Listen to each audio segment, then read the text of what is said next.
कई बार लोग पूछते हैं कि परमेश्वर का योजना मेरे जीवन में क्या है। आपके पास ये सवाल है, आप कहते हैं कि परमेश्वर की योजना मेरे जीवन में क्या है। कभी कभी आपको लगता होगा कि परमेश्वर मुझसे क्या चाहता है। कई बार हम कुछ जो चाहते हैं वो हमारे जीवन में नहीं होता, जो नहीं चाहते हैं वही हमारे जीवन में होता है। कई चीजों को पाने की आशा रखते हैं, उसके आसपास भी हम नजर नहीं आते हैं। कई ऐसी ख्वाहिशें होती हैं, कई ऐसे इरादे होते हैं, कई ऐसी चाहत हमारे जीवन में होती है जिसको पाने की इच्छा रखते हैं, लेकिन वो नहीं मिल पाता है। और तब हम आकर क्वेश्चन करते हैं, परमेश्वर आपकी इच्छा क्या है मेरे जीवन में। हम कई बार उपवास भी करते हैं, प्रार्थना भी करते हैं, आराधना भी करते हैं, अधिक से अधिक समय परमेश्वर की उपस्थिति में बैठने की कोशिश करते हैं, ताकि जो हमारी चाहत है, जो हमारी इच्छा है, जो हम चाहते हैं वो हमें मिल जाए। और रिजल्ट आता है असफल, हमें वो नहीं मिला। तब हमारे मन में एक सवाल आता है, परमेश्वर आपकी इच्छा क्या, आप क्या चाहते हो मेरे जीवन में। मैंने तो अपनी तरफ से पूर्ण रीति से वही किया जो आप चाहते हैं। मैंने तो कोशिश किया आपकी इच्छाओं को पूरा करने का, मैंने तो कोशिश किया आपकी इच्छा के अनुसार जीवन व्यतीत करने का। मैंने पूरी रीति से अपने आप को आपकी आज्ञा में चलाता रहा, आपके वचनों में चलाता रहा, प्रार्थना आराधना के प्रति समर्पित रहा। ऐसा कोई काम नहीं किया जो आपकी दृष्टि में बुरा हो, लेकिन फिर भी मैंने जो चाहा वो मुझे क्यों नहीं मिला। आखिर आपकी इच्छा मेरे जीवन में क्या है। हम सब के अंदर ये सवाल होता है कि नहीं। कई बार हम चाहते हैं, प्रभु आप चाहते क्या हो। कई बार लोग कहते हैं कि पता नहीं परमेश्वर मुझसे क्या चाहता है, क्यों ऐसे हो रहा है मेरे लाइफ में। हम एक वचन को पढ़ेंगे, रोमियो का किताब, उसका 12 अध्याय का 2 पद।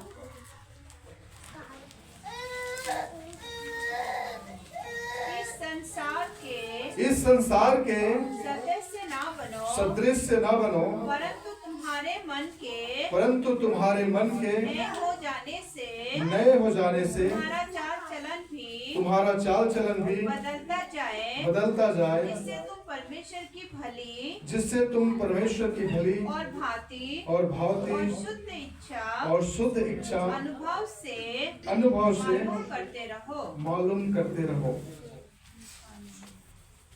परमेश्वर की इच्छा हमेशा उत्तम और अच्छा होता है हमारे लिए। तो पहली बात है, परमेश्वर की इच्छा आपके लिए क्या है, आपके लिए उत्तम और प्रसन्नकारी है। परमेश्वर, आप कहते हैं कि परमेश्वर आप चाहते क्या हो, आपकी इच्छा मेरे लिए क्या है। परमेश्वर चाहता है आपको खुश रखना, परमेश्वर चाहता है आपको प्रोटेक्टेड रखना, परमेश्वर चाहता है आपको आनंदित रखना, परमेश्वर चाहता है आपके घर में कोई बीमारी ना हो, कोई गरीबी ना हो, कोई समस्या ना हो, कोई भी तकलीफ आपके घर में ना हो। ये परमेश्वर की इच्छा है। लेकिन परमेश्वर चाहता क्या है, इस संसार के सदृश से ना बनो। आपकी और मेरे लिए उसकी इच्छा यह है कि परमेश्वर चाहता है कि आप इस संसार के सदृश न बनो। हमारा, अगर आप अपने आप को जांचें और परखें कि आप पाएंगे कि आप कितने परसेंट संसारिक और कितने परसेंट स्पिरिचुअल प्रभु के बच्चे हो। हम 90% अपने आप को पाते हैं कि हमारा सारा काम संसारिक जैसा है, लेकिन संसारिक जैसा भी नहीं। संसारिक लोगों को देखा जाए तो उनकी भक्ति के सामने हमारी भक्ति कुछ भी नहीं है। आज देखो महाकुंभ जो मेला लगा हुआ है, करोड़ों लोग, 7 से 10 करोड़ वहां इकट्ठे हैं एक जगह में नहाने के लिए। सारे लोग वहां जाना चाहा और भगदड़ मची, कितने 100 लोगों की जान चली गई, लेकिन फिर भी किसी को कोई फर्क नहीं पड़ता। वो भक्ति है उनका। कई गुरुओं ने तो ये भी कहा, चलो जो मर गए वो मोक्ष प्राप्त कर लिया क्योंकि वो पवित्र स्थान में मर गए। कहने का मतलब मेरा ये है, आपकी भक्ति कितना है। अभी पता है, आप आज रात में ठंडा हो रहा था ना, कोहरा हो रहा था। उत्तर प्रदेश में और ज्यादा ठंड होते हैं, और जिस जगह में कुंभ का मेला है वहां पे मेरे ख्याल से बहुत ही ज्यादा ठंड होगा। उस ठंड में रात में लोग नहाने के लिए, पापों की क्षमा पाने के लिए, आप देखेंगे भीड़ को एक के ऊपर एक चल रहा है। अगर जो गिरा, जब स्टंप हुआ वहां पे, जो भगदड़ मची वहां पे, तो बताते हैं कि जो गिरा वो उठ नहीं पाए, उसके ऊपर लाखों लोग चलते रहे और वैसे ही मर गए। उसकी भक्ति और आपकी भक्ति में क्या है। ठंड के मौसम में कितने किलोमीटर, हजारों 100 किलोमीटर ट्रैवल करके उस जगह में जाना, अपने पापों के क्षमा प्राप्त करके पाने के लिए एक जगह में, एक पर्टिकुलर स्थान में जाके स्नान करना या नहाना, उनकी वो भक्ति है। आपकी भक्ति क्या है। परमेश्वर आपको ये नहीं कहता कि ठंडे में अपने कपड़े उतार दो और जाके नदी ठंडा पानी में नहा लो, जंप मारो, कूदो। वहां परमेश्वर आपको नहीं कहता। परमेश्वर क्या कहता है? इस संसार के सदृश ना बनो। लोग अपने जीवन को भक्ति के लिए, मोक्ष पाने के लिए अपने जीवन को भी कुर्बान करने के लिए तैयार है, लेकिन आप और हम क्या करते हैं? थोड़ी सी संसारिक चीजों को छोड़ नहीं सकते, संसारिक बातों को छोड़ नहीं सकते, संसारिक वातावरण को छोड़ नहीं सकते, संसारिक लोगों के संगति को छोड़ नहीं सकते। बस हमें चाहिए हमारा दोस्त, हमारा फैमिली, हमारा एंजॉयमेंट, हमारा पार्टी, शादी, बर्थडे एंड ऑल।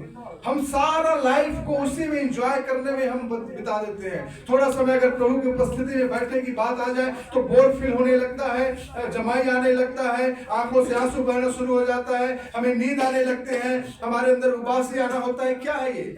आपकी भक्ति क्या है? एक है जो हजारों किलोमीटर पैदल चलकर लोग जा रहे हैं, कोई ट्रेन से जा रहा है, कोई बस से जा रहा है, कोई साइकिल से जा रहा है, कोई मतलब क्या बोलते हैं, गुलाटी मारते हुए जा रहे हैं। आपने देखा है लोगों को? आप क्या कर रहे हैं? परमेश्वर चाहते हैं सदृश, संसार के सदृश ना बनो, बल्कि तुम्हारा चाल परमेश्वर को भावता हुआ हो। आपकी जो इच्छा है, आप कहते हैं परमेश्वर तेरी इच्छा मेरे लिए क्या है? परमेश्वर की इच्छा आपके लिए यह है कि आप संसार के सदृश ना बनो। आपका चाल चलन, आपका स्वभाव, आपका बातचीत, आपका उठना और बैठना, आपका चलना और फिरना परमेश्वर को भावने योग्य होने पाए। आप जब लोगों से बात करते हैं उसमें एक दया, एक कृपा, एक निकलना चाहिए। आप जब लोगों से इंटरेक्ट करते हैं, लोगों के अंदर एक फील होना चाहिए कि ये व्यक्ति, ये भाई और ये बहन दूसरों से भिन्न है, दूसरों से अलग है। उनको पता ही नहीं चलता। आप बैठे हो कहीं पे, हाँ वो दूसरा भी वही कर रहा है, वो भी आप भी वही कर रहे हो, दूसरा भी जो शब्द इस्तेमाल कर रहे हैं वही उसी शब्द को आप भी इस्तेमाल कर रहे हो, वहां कोई डिफरेंसेस दिखाई नहीं देता। आप जिस माहौल में बैठे हो, जिस मोहल्ले में रहते हो, जिन लोगों के साथ आप डेली समय व्यतीत करते हो, उनको कोई फर्क नहीं कि आप एक डिफरेंट व्यक्ति हो। मतलब ये कि आप संसार के समान है। परमेश्वर की इच्छा आपके जीवन के लिए यही है कि संसार के सदृश ना बनो। जैसा शब्द संसार के लोग बोलते हैं, जो खाना पीना संसार के लोग खाते और पीते हैं, जो व्यवहार संसार के लोग करते हैं, जो चाल चलन संसार के लोग करते हैं, आपके अंदर वो नहीं होना चाहिए। यही परमेश्वर की इच्छा है। आप अब कहना नहीं कि परमेश्वर तेरी इच्छा मेरे लिए क्या है। परमेश्वर कहता है मेरी इच्छा तेरे लिए यही है कि संसार के सदृश न बनो, संसार के समान न बनो, संसार के लोगों के जैसा मत बनो, संसार के लोगों के जैसे दिखाने का काम करने वाले लोग मत बनो। आपकी भक्ति, यीशु मसीह ने कहा तेरी भक्ति उसकी धार्मिकता से बढ़कर होनी चाहिए। हमारी धार्मिकता उनकी धार्मिकता से बढ़कर होनी चाहिए। हमारी धार्मिकता कितना, अगर आपको बोल दिया जाए आज रात भर हम होल नाइट प्रेयर रखेंगे, यहाँ 4 आदमी से ज्यादा कोई दिखाई नहीं देगा। वहां लोग सप्ताह महीना भर बैठे हुए हैं ठंड में, किसी को खाने को मिल रहा है नहीं मिल रहा है, कपड़े हैं नहीं है, ठंड हो कुछ भी है। उनकी भक्ति और आपकी भक्ति में आप अपने आप को जांचें। शुक्रवार को प्रेयर बोल दिया जाए तो बड़ा मुश्किल से 8 और 10 लोग आ जाते हैं धमकी मार मार के बुलाने से। आपकी भक्ति और उसकी भक्ति में क्या है?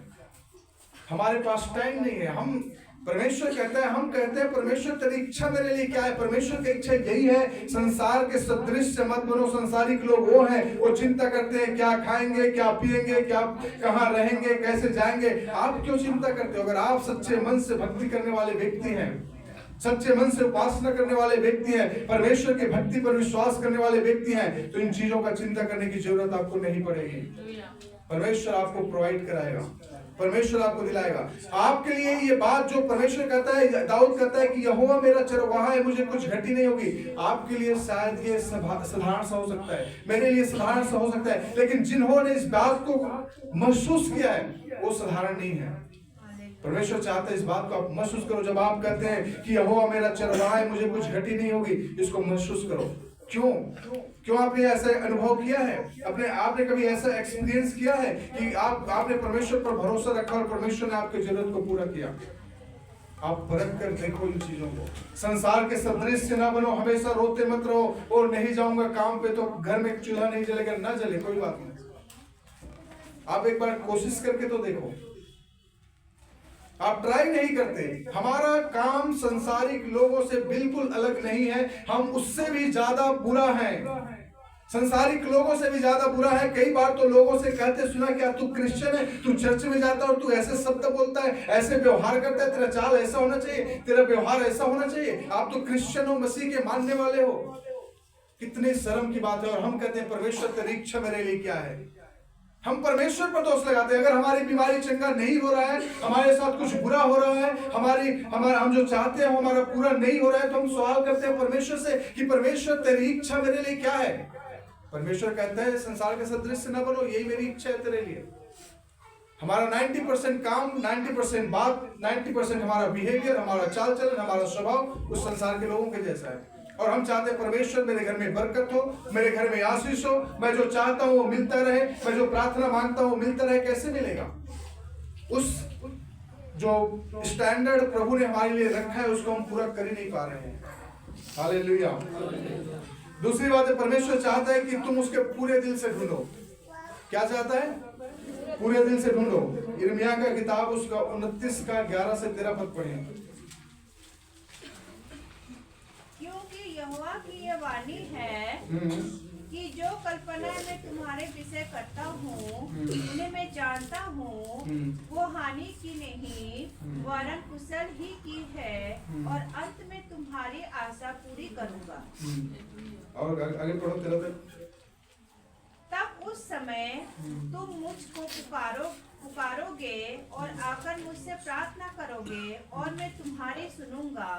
तुम मुझसे ढूंढोगे और पाओगे भी, क्योंकि तुम अपने संपूर्ण मन से मेरे पास आओगे। आमीन। हालेलुया। परमेश्वर क्या कहते हैं? परमेश्वर की योजना जो आपके लिए है वो अच्छा है और भला है। परमेश्वर नहीं चाहता आप बीमार पड़ो, दुर्घटना हो जाए, आप मर जाओ। परमेश्वर नहीं चाहता। परमेश्वर चाहता है कम से कम 70 साल सभी लोग जिंदा रहे। 70 साल के बाद 80 साल ज्यादातर, उससे ज्यादा परमेश्वर नहीं चाहता आप जिंदा रहो, क्योंकि 80 के बाद आपका शरीर पेट में लेट जाएगा और आपके 4 आदमी के लिए आप बोझ बन जाओगे। आप तो परेशान रहोगे, 4 घर के लोग भी परेशान होंगे। तो वैसे जिंदगी परमेश्वर आपको नहीं देना चाहता। लेकिन परमेश्वर चाहता है जो 70 साल का जीवन बाइबल के अनुसार है उसको तंदुरुस्ती के साथ, हेल्दी के साथ और अच्छे से जीवन व्यतीत करो। 70 साल तक आप बीमार ना पड़ो, 70 साल तक कोई एक्सीडेंट ना हो, उससे पहले आपकी मृत्यु ना हो। परमेश्वर की योजना है। लेकिन परमेश्वर क्या कहता है? तुम मुझे दिल से ढूंढो। कब पाओगे? जब दिल से ढूंढोगे, टूटे हुए मन के साथ, अपनी प्रार्थना के साथ, परमेश्वर को संपूर्ण मन के साथ अगर ढूंढोगे। यहाँ पे लिखा हुआ है, तब तुम मुझको पुकारोगे, मैं आकर मुझसे प्रार्थना करोगे और मैं तुम्हारी सुनूंगा। तुम मुझे खोजोगे, पाओगे भी, क्योंकि तुम अपने संपूर्ण मन से मेरे खोजी हुए हो। परमेश्वर चाहते हैं, दूसरी बातें हैं, संपूर्ण मन से परमेश्वर के खोजी बन जाओ। कोई डाउट नहीं, कोई फॉर्मेलिटीज नहीं, बल्कि पूर्ण हृदय से मैं परमेश्वर को ढूंढना चाहता हूं, परमेश्वर को देखना चाहता हूं, परमेश्वर के साथ संगति व्यतीत करना चाहता हूं, परमेश्वर के साथ समय व्यतीत करना चाहता हूं। मैं तेरी उपस्थिति में बैठना चाहता हूं, मैं तेरे साथ समय बिताना चाहता हूं। मैं पूरे दिल से, मन से परमेश्वर को ढूंढना चाहता हूं, परमेश्वर के साथ अपने समय को बिताना चाहता हूं। परमेश्वर कहता है मैं तुझे जरूर मिलूंगा। आप कई सालों से प्रार्थना कर रहे हैं, चर्च में आ रहे हैं, कोई एक्सपीरियंस नहीं है पवित्र आत्मा का, कोई एक्सपीरियंस नहीं है पवित्र आत्मा को रिसीव करने का, संगाई को रिसीव करने का, बरकत को रिसीव करने का, क्योंकि आपने सच्चे मन से और दिल से ढूंढा ही नहीं है। परमेश्वर चाहता है सच्चे मन से, दिल से परमेश्वर को ढूंढो। और कहता है मैं मुझे पुकारो, मैं सुनूंगा। मुझे ढूंढो, तुम पाओगे। आप ढूंढो तो सही, आप ढूंढते नहीं हैं। कई बार हम घर में भी होता है, कई बार मैं कविता को बोलता हूँ ये चीज कहाँ है, वो बोलेगी वहां पर जाओ। मैं जाके देखता हूँ कहाँ है, नहीं मिला, फिर आके बोलता हूँ कहाँ है, नहीं है। ये जाती है, ढूंढती मिल जाता है। कारण क्या? हम जाकर सिर्फ देखते हैं कहाँ है, नहीं है, यहाँ नहीं है, वापस आ गए। लेकिन सच्चे मन से ढूंढो कहाँ है, ये जाती मिलती है, फिर बोलती यही तो पड़ा है। तो कई बार परमेश्वर भी ऐसा ही करता है। हम कहते हैं, परमेश्वर कहता है ढूंढो। हाँ, ढूंढने के लिए गया, चर्च में गया, ताली बजाया, प्रार्थना किया, चला गया, परमेश्वर कोई अनुभव ही नहीं हुआ। कोई पवित्र आत्मा ने मुझे छुआ नहीं, कोई चंगाई मिली नहीं, कोई आशीष तो मिला नहीं। कैसे आएगा? क्योंकि उस मनसा से आप आए ही नहीं हो। आप जाओ, अगर जगह वहां पे है वो ढूंढो, वहां पे है तो मिलेगा। अगर कोई चीज कह दिया कि वहां पे रखा है तो जाओ ढूंढो, मिलेगा। वो हो सकता है इस जगह नहीं, आगे जगह होगा, वहां नहीं और कहीं होगा, लेकिन ढूंढो तो सही। परमेश्वर के भवन में जब आते हो तो सच्चे मन से ढूंढो कि परमेश्वर आज तेरी आशीष को लेकर ही जाना है, आज तेरी चंगाई को लेकर ही जाना है, आज तेरे छुटकारे को लेकर ही जाना है। आज चाहे कुछ भी हो जाए, मेरे परिवार में एक परिवर्तन को देखना चाहता हूँ, एक बदलाव को देखना चाहता हूँ, मैं अपने जीवन में एक सुधार को देखना चाहता हूँ। इस मनसा के साथ आप पूरे मन से आप ढूंढो तो सही परमेश्वर को। चमत्कार और चिन्ह आपके जीवन में होगा, आप ढूंढते नहीं इसलिए पाते नहीं हो। तीसरी बात है, परमेश्वर चाहता है कि हम पवित्र जीवन व्यतीत करें। पहला थिस्सलुनीयों का किताब उसका 4 अध्याय का 3 पद पढ़ें। थिस्सलुनीयों का किताब नए नियम में तीमोथी के बाद 4 अध्याय का 3 पद, तीतुस के बाद होगा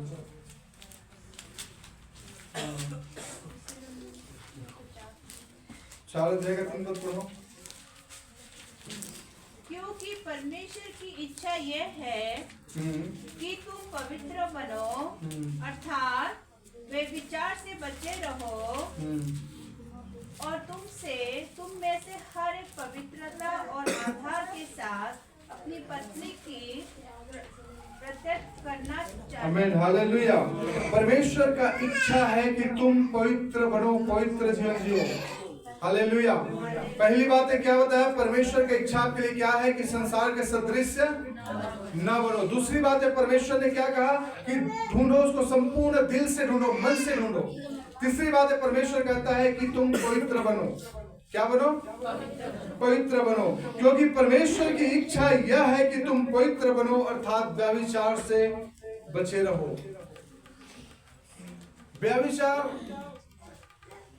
किसी के साथ गलत संबंध बनाना ही नहीं, व्यभिचार वो चीज भी हो सकता है जो आपका लगाव किसी के प्रति जरूरत से ज्यादा है, चाहे आपका धन, संपत्ति, नौकरी, बिजनेस, काम, ये सब एक व्यभिचार में ही आता है।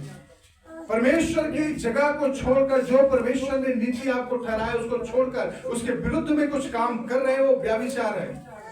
और परमेश्वर चाहता है कि तुम पवित्र बनो और व्यभिचार में व्यभिचार से बचे रहो। परमेश्वर चाहता है कि आप और हम पवित्रताई के साथ जीवन को व्यतीत करें। हम कितना पवित्र हैं प्रभु के सामने, हमारी पवित्रताई क्या है प्रभु के सामने। क्या आपको लगता है कि इस समय अगर प्रभु यीशु मसीह आ जाए, बड़े याव के साथ कह सके कि खुदा मैंने अपने विचार को पवित्र रखा, अपने शरीर को पवित्र रखा, अपने थॉट को पवित्र रखा, अपने चाल चलन को पवित्र रखा, अपने व्यवहार को पवित्र रखा, अपना उठना और बैठना मैंने पवित्र रखा, किसी भी रीति से मैंने पाप नहीं की? क्या आप ये कह सकते हैं? परमेश्वर चाहता अगर नहीं तो आज निर्णय ले कि खुदा मेरा जीवन पवित्र है, मेरा जीवन पवित्र होने दे। हाँ, अगर आपने किसी प्रकार की पाप की है, कोई गुनाह आपके अंदर है, चाहे वो विचार के द्वारा, चाहे व्यवहार के द्वारा, चाहे चाल चलन के द्वारा, चाहे स्वभाव के द्वारा, चाहे किसी भी प्रकार की व्यभिचार करने के द्वारा, तो खुदा कहता है कि उसे क्षमा मांगो, वो क्षमा करने वाला है, वो आपको शुद्ध और पवित्र कर देगा, क्योंकि यीशु ने कहा पवित्र बनो जैसा तुम्हारे बुलाने वाला पवित्र है। जब तक आप पवित्रताई का जीवन व्यतीत नहीं कर सकते, परमेश्वर की इच्छा आपके जीवन में पूरा नहीं हो सकता। आप जानो परमेश्वर की इच्छा आपके लिए बेहतर है, उत्तम है, अच्छा है, लेकिन वो अच्छा क्यों नहीं हो रहा है? क्योंकि यही कारण है कि हम अपने आप को पवित्र नहीं कर पाते। हर शब्द में गाली बकने के द्वारा अपने आप को अपवित्र करते हैं। हमारा व्यवहार एक दूसरे के साथ अच्छा नहीं होने के कारण हम अपने आप को अपवित्र करते हैं। हमेशा पति पत्नी में झगड़ा, बच्चों के साथ झगड़ा, पड़ोसियों के साथ झगड़ा, इधर झगड़ा उधर झगड़ा, गाली देना, से गंदे शब्दों का इस्तेमाल करना, आप अपवित्र कर रहे हो अपने आप को, और घर में अशांति होगा, घर में बेदारी कभी भी नहीं आ सकती। अपने पत्नी का आदर करना सीखो, पत्नियां भी अपने पति का आदर करना सीखें। कोई भी गंदे शब्द पत्नी के लिए ना बोले, पत्नी भी पति के लिए कोई भी अपमानजनक बातों का इस्तेमाल अपने पति के लिए ना करें। कई बार कई पत्नियां होती हैं पति को हमेशा नीचा दिखाने की कोशिश करती रहती है। कई बार कई पति होते हैं जो हमेशा पत्नी को बोलेंगे तो गाली देकर वो शब्द निकालेंगे। ये सब हमें अपवित्र करता है। आपको लगता होगा छोटी सी बात है, लेकिन परमेश्वर इन चीजों को बड़ी महत्व देता है। प्रभु ने आपको पति दिया है या पत्नी दिया है तो एक दूसरे का देह होने के लिए दिया है। बाइबल में लिखा है कि पति और पत्नी अब दो नहीं बल्कि एक है। आप एक देह हो, एक शरीर हो, एक मन हो। आप एक दूसरे से अलग नहीं है तो आप वैसे ही व्यवहार करें। अगर आपका पति का अपमान हो रहा है तो आपका अपमान है। अगर आप अपने पति को गधा बोल रहे हो तो आप गधा का पत्नी बन रहे हो। हालेलुया। तो इसलिए आप कहो आपका पति, मेरा पति राजा है। क्या है? तभी तो आप राजा की पत्नी बनोगी तो रानी कहलाओगी। आप कहोगे तुम तो गधे हो, बुद्धि हो, दिमाग तेरा है नहीं, बैल हो, भैंस हो, तो तुम भी तो उसके पत्नी बन रहे हो। गाय बैल भैंस के पत्नी बन रहे हो। हाँ, राजा बोला करो। हालेलुया। अपने अपने पति को राजा बोलो ताकि तुम भी रानी बनोगे ना। आपका पति अगर राजा है तो आप राजा के पत्नी रानी बनोगे। हालेलुया। तब फिर परमेश्वर की आशीष हम सब पर आएगी। आमीन। चौथी बातें हैं, जल्दी खत्म करूंगा, चिंता ना करें। बस कितना हो गया? 2:10 हो गया। एक क्वेश्चन और पढ़ेंगे। पहला थिस्सलुनीयों का किताब, उसका 5 अध्याय का 16 पद। सदा आनंदित रहो, निरंतर प्रार्थना में लगे रहो, हर बात में धन्यवाद करो, क्योंकि तुम्हारे लिए मसीह यीशु में परमेश्वर की यही इच्छा है। आमीन। हालेलुया। हालेलुया। बाइबल में लिखा है कि सदा आनंदित रहो। परमेश्वर की इच्छा आपके लिए क्या है? सदा आनंदित रहो, खुश रहो। घर में खाने पीने के लिए है या नहीं है, आपके लिए नया सूट आया या नहीं आया, आपने कुछ खरीदना चाह रहे थे नहीं खरीद पाए, कोई बात नहीं, आनंदित रहो। निरंतर प्रार्थना में लगे रहो। हमेशा प्रार्थना में समय व्यतीत करने वाले व्यक्ति बन जाओ। हर बात में धन्यवाद करो। हर बात के लिए प्रभु को धन्यवाद करो। अच्छा हो गया तो भी धन्यवाद, बुरा हो गया तो भी धन्यवाद, नुकसान हो गया तो भी धन्यवाद, प्रॉफिट हो गया तो भी धन्यवाद। हर बात के लिए प्रभु को धन्यवाद देना सीखो। कुड़कुड़ाना नहीं, क्यों प्रभु ये हो गया, प्रभु वो हो गया, ये है। हम कुड़कुड़ाने वाले परमेश्वर नहीं चाहता हो। आप धन्यवाद देने वाला बनो। हर बात के लिए खुदा को धन्यवाद दो। आपका पति अच्छा है तो भी धन्यवाद दो, बुरा है तो भी धन्यवाद दो। आपकी पत्नी आपकी सुनती है तो भी धन्यवाद दो, नहीं सुनती है तो भी धन्यवाद दो। हालेलुया। तो हर बात के लिए खुदा को धन्यवाद देना सीखो, क्योंकि तुम्हारे लिए मसीह यीशु में परमेश्वर की इच्छा यही है। परमेश्वर यही चाहता है। परमेश्वर क्या चाहता है? यही चाहता है कि आप प्रार्थना करो, आनंदित रहो, धन्यवाद देते रहो। परमेश्वर का इच्छा यही है। आगे कहते हैं, आत्मा को ना बुझाओ, भविष्यवाणी को तुच्छ न जानो। आत्मा जो आपके अंदर, उसको बुझने मत दो। एक समय आएगा जब आपके अंदर की आत्मा बुझ जाएगी, फिर आपको कुछ भी अच्छा लगने नहीं लगेगा। ना तो प्रार्थना आपको अच्छा लगेगा, ना आराधना अच्छा लगेगा, ना वो मैसेज अच्छा लगेगा, ना संगति में जाना अच्छा लगेगा। आपको सिर्फ अकेला बैठना ही अच्छा लगेगा। आप अपने आत्मा को मत बुझने दो, नहीं तो उस समय आएगा कि आप किसी के संगति में रहने के लायक नहीं रहोगे। आपको लगेगा मैं अकेला ही क्यों हूँ। और अकेला कौन रहता है? अरस्तु एक वैज्ञानिक था, उसने कहा ना, जो मनुष्य समाज में नहीं रहता उसे कहते हैं या तो देवता या पशु। जो मनुष्य समाज में नहीं रहता उसे क्या कहते हैं? भगवान कहते हैं या फिर जानवर कहते हैं। तो भगवान तो हो सकते नहीं, तो जानवर ही होगा अकेला रहोगे तो। हालेलुया। तो इसलिए अकेला रहना अच्छा नहीं है। संगति में रहोगे तो अपनी आत्मा को पूछने मत दो। जो खुदा ने जो आत्मा आपको दिया है उस आत्मा को पूछने मत दो। दूसरी बात है, भविष्यवाणी को तुच्छ न जानो। अगर किसी ने किसी भी प्रकार की आपके लिए कोई भविष्यवाणी किया है, उसको ग्रहण करो, रिसीव करो, उसको पूरा करने की कोशिश करो। भविष्यवाणी आपके लिए हो गया, आप इंतजार कर रहे हो घर में लेटे लेटे कि मेरा भविष्यवाणी पूरा हो जाए। कैसे पूरा होगा? आप कुछ कोशिश ही नहीं कर रहे हो। किसी ने कह दिया भाई आने वाला साल में आपके घर में बरकत आने वाला है। अब आपने सुन लिया, भविष्यवाणी हो गई, अब घर में जाके सो गए, नौकरी छोड़ दो जी, काम में जाना बंद कर दो, तो भविष्यवाणी हो गया मेरा बरकत आने वाला है। कोई बरकत नहीं आएगा। मेहनत करो, जितना कर रहे हो उससे ज्यादा मेहनत करो कि ये भविष्यवाणी को पूरा करना है। जब परमेश्वर के दास के द्वारा कोई भविष्यवाणी हुआ है तो पूरा होना भी है। आपका भी जिम्मेवारी होता है कि इस भविष्यवाणी के प्रति आप काम करो। हालेलुया। जब यीशु मसीह के पास आकर उसने कहा मेरा दास बीमार है, प्रभु उसके प्रार्थना कर दो। उसने यीशु ने क्या कहा? जा तेरा मेरा बेटा बीमार है। प्रभु बोला, तो उसने कहा जा तेरा बेटा चंगा हो गया है। वो भविष्यवाणी प्रभु ने किया था। क्या कहा? तेरा बेटा चंगा हो गया। उसने कोई सवाल नहीं किया, दूसरा चला गया। वो जहाँ रास्ता में जा रहा था, एक उसका दास आया, कहा कि भाई तेरा बेटा तो चंगा हो गया है।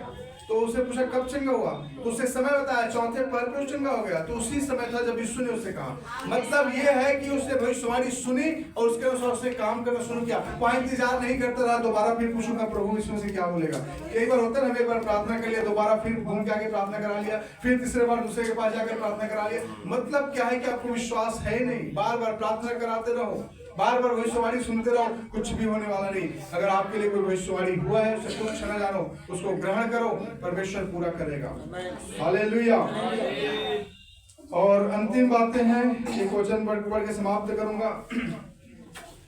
दूसरा पत्रस 3 अध्याय का 9 पद। दूसरा पत्रस 3 अध्याय का 9 पद। प्रभु अपनी प्रतिज्ञा के विषय में देर नहीं करता, जैसे देर कुछ लोग समझते हैं, पर तुम्हारे विषय में धीरज करता है और नहीं चाहता कि कोई नष्ट हो, वरन ये कि सबके मन पराव का अवसर मिले। Okay, hallelujah.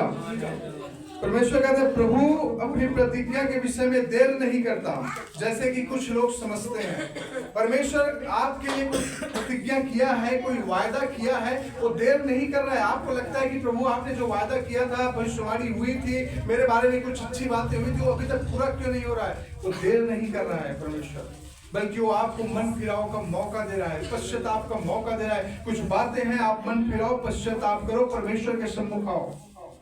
हालेलुया। तब वो सारी बातें आपके लिए पूरा हो जाएगी। जो भी भविष्यवाणी आपके लिए हुआ है, जो बातें आपके लिए कही गई है, जो प्रॉमिस खुदा ने आपके लिए किया है, वो सारे पूरा होने वाले हैं। लेकिन परमेश्वर देर नहीं कर रहा है। वो देर इसलिए हो रहा है कि आपको मौका दे रहा है कि आप मन फिराओ और परमेश्वर के पास आओ। हालेलुया। ये 5-6 बातें जो आप लोगों को मैंने आज बताया है, इस बातों को ध्यान में हमेशा रखें। पहली बातें जो मैंने बताया वो क्या था कि परमेश्वर कहता है कि संसार के सदृश ना बनो, संसार के जैसे ना बनो। दूसरी बात है, परमेश्वर चाहता है कि उसको दिल से ढूंढो। किससे ढूंढो? दिल से ढूंढो। तीसरी बात है, परमेश्वर चाहता है कि आप पवित्र बनो। और चौथी बात है, परमेश्वर चाहता है उसको हर समय धन्यवाद दो। क्या दो? धन्यवाद। हर समय प्रभु का धन्यवाद करो। और पांचवी बात है, परमेश्वर चाहता है कि उद्धार और महिमा उसके लिए जिए। परमेश्वर का जो उद्धार और महिमा परमेश्वर लेना चाहता है। परमेश्वर चाहता है हर एक लोग उद्धार पाए, महिमा पाए। जैसे कि आप समझते हो देर हो रहा है, देर नहीं हो रहा है। परमेश्वर चाहता है मन फिराओ। हालेलुया। तो ये 5-6 बातें जो आज आप लोगों को बताया कि आपके मन में ये सवाल होंगे कि प्रभु आपकी इच्छा मेरे लिए क्या है, तो आप जान लो कि आपकी इच्छा परमेश्वर के लिए, आप यही इच्छा है कि आप इन 5 तरह से अपने जीवन को व्यतीत करना शुरू करो। पवित्र जीवन व्यतीत करो, संसार के सदृश न बनो, परमेश्वर आपको आशीष करेगा। हालेलुया। आइए हम सभी लोग अपने स्थानों में खड़ा हो जाएंगे।